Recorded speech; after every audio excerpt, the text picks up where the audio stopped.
In this demo, we will show how to add sorting to a table. In the scenario we will demo, the data in the table will be sorted by an attribute that is selected by the end user when clicking on the respective table header. In this module, we already have a screen created with a table displaying employees. The table data comes from the Get Employees aggregate that is defined at the screen level. To add sorting to the table, there are a few things we need to set. So, let's get started.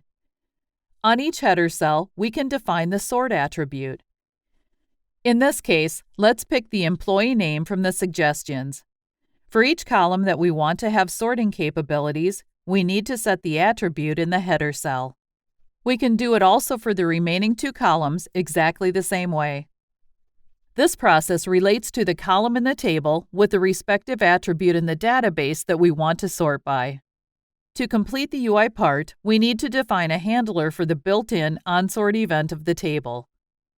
This action will define most of the logic needed to do the sorting when the end user selects the column. Let's return back to the table to define the input attribute that will contain the clicked column information. The clicked column input parameter of the event will hold the value of the sort attribute property defined in the header cell. That association is done automatically when the end user clicks on the respective column of the table. Going back to the onSort client action, let's implement this flow. The first thing we will do is create a local variable in the screen to hold the current sort attribute. Later on, this will be used by the aggregate. Now, in the logic, let's add a value if to validate if the current table sort changed or is empty. If the sort table did not change, let's invert the sort order from ascending to descending.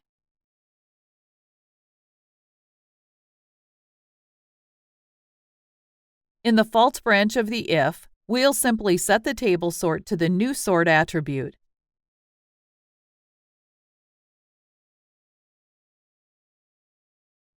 The final step in our logic is to refresh the aggregate to fetch the data with the new sorting criterion and create the missing connector from the assign.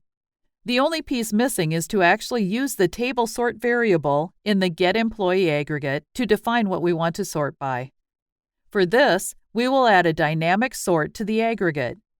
Here we will use the table sort variable, which contains the sort attribute and if the order is descending or not. In the table we have defined, in the header cell, the sort attribute and also set the table onSort event. Then the onSort action was implemented to set the sort criterion, and the dynamic sort was defined in the aggregate to sort the data by that criterion. Let's see it working in the browser. As we can see, the name and city columns now show a visual hint regarding the sort capabilities. Clicking on the city column header will sort the results shown in ascending order. Clicking it again will invert the order to descending as expected.